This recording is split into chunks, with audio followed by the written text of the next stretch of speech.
कभी कभी अपनों को साथ रखने के लिए अपना हक भी छोड़ना पड़ता है, क्योंकि याद रखिए रिश्तों में नफा नुकसान नहीं देखा जाता। एक बड़े ही छोटी सी कहानी के माध्यम से आपको समझाता हूं। एक बार हाईवे पे एक पति पत्नी, उनका 4 साल का बच्चा कार से बड़ी तेज रफ्तार से जा रहे थे और हाईवे पर बने पुल को जैसे ही पार करते हैं, सामने देखते हैं एक तरबूज बेचती हुई एक लड़की दिखाई पड़ती है। वह देखते ही लड़के ने जिद किया कि वाटरमेलन खाना है और कार साइड में रोक दी। और जैसे ही कांच नीचे करके मैडम ने पूछा कि तरबूज क्या भाव दिए, तो लड़की ने जवाब दिया कि 50 रुपए के ले जाओ। इतने में कार में बैठी मैडम बोली कि अरे 50 रुपए में, मोल भाव करने लगी। बोली 30 में दे दो। तो लड़की बोली अरे आपने तो 30 में लगा दिया। तो फिर मैडम ने कहा कि अच्छा 40 में दे दो। तो लड़की ने कहा कि 45 रुपए की मुझे 40 रुपए की तो मुझे खरीद ही पड़ी है, अगर आप 45 रुपए देती हैं तो मैं दे दूंगी। और ड्राइविंग सीट पे बैठा पति मुस्कुरा रहा था, करे ये क्या मोल भाव कर रही है इतनी छोटी सी चीज के लिए। तभी बच्ची तरबूज लेके आती है और मैडम ने एक और इमोशनल दांव खेला कि अपने छोटे भाई के लिए 40 में ही दे दो। और बच्चा खिड़की से झांक रहा था।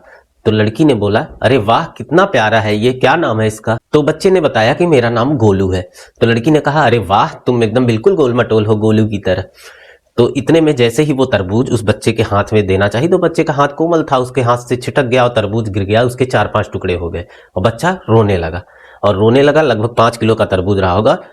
वो दौड़ी दौड़ी गई तुरंत कि अरे मेरे बच्चे मत रो, मैं दूसरा ला के देती हूँ। वो दूसरा दौड़ के ला ही रही। इतने में मैडम को लगा कि वो टूटे वाले के भी पैसे लेगी और उससे कहा मैं टूटे वाले के पैसे नहीं दूंगी और इसका भी सिर्फ 40 ही दूंगी। बच्ची ने बड़े ही पोलाइटली कहा कि नहीं नहीं नहीं, मैं इससे पैसा नहीं लूंगी, क्योंकि ये मेरा छोटा भैया है और भैया से पैसे थोड़ी लेते हैं। पत्नी सोची कि नहीं नहीं नहीं पैसे लो, और पति भी मुस्कुरा के 100 रुपए देने लगा कि लो तुम 100 रुपए रखो और ले लो पैसे। लेकिन उसने मना किया। मैडम ने कहा कि मैंने तो ऐसे ही कह दिया था भैया, तुम ले लो पैसे, वो मत देखो। तो लड़की ने कहा नहीं नहीं नहीं नहीं नहीं, मेरी माँ कहती थी कि रिश्तों में नफा नुकसान नहीं देखा जाता। पहला वाला भले ही टूट गया हो, दूसरा वाला भी मेरी तरफ से मेरे छोटे भाई के लिए तोहफा है। अब मैडम भी थोड़ा इमोशनल होके पूछी कि बेटा तुम्हारे घर में कौन कौन है? तो उसने बताया कि मेरा भी एक छोटा भाई था, बीमार था, हॉस्पिटल ले जाते जाते उसने दम तोड़ दिया। इतने में उनकी आंखें भर आई और उन्होंने तुरंत जहां रिलेटिव्स के यहाँ जा रहे थे शादी अटेंड करने के लिए, एक छोटा कंगन लेके जा रही थी और वही कंगन उस लड़की को थमाया, बोला ये लो। तो लड़की बोले अरे तरबूज के बदले ये कंगन? बोले नहीं बेटा, रिश्तों में नफा नुकसान नहीं देखा जाता। तुमने इसे अपना छोटा भाई माना तो मैं तुम्हारी माँ हुई, अपना भी ख्याल रखना और अपने घर वालों का भी ख्याल रखना। इतना कह के गाड़ी आगे चली और ड्राइविंग करता हुआ पति मुस्कुरा के मन में ही सोच रहा था कि कैसी है मेरी पत्नी, अभी 10 रुपए के लिए मोलभाव कर रही थी और बाद में एक पूरा सोने का कंगन भी दे डाला।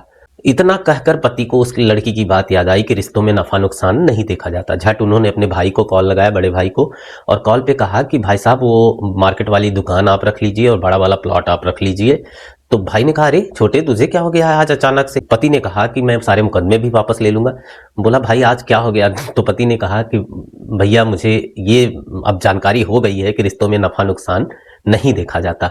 तो बड़े भाई ने कहा भाई ऐसा पहले करता तो आज हम लोगों का रिश्ता खराब ना होता। अच्छा आजा घर पे, चल बैठ के चाय पियेंगे और बातें करेंगे। तो दोस्तों कहानी बड़ी छोटी सी है लेकिन इसका मतलब बहुत ही ज्यादा है। तो ध्यान देने वाली बात है कि रिश्तों में नफा नुकसान नहीं देखा जाता।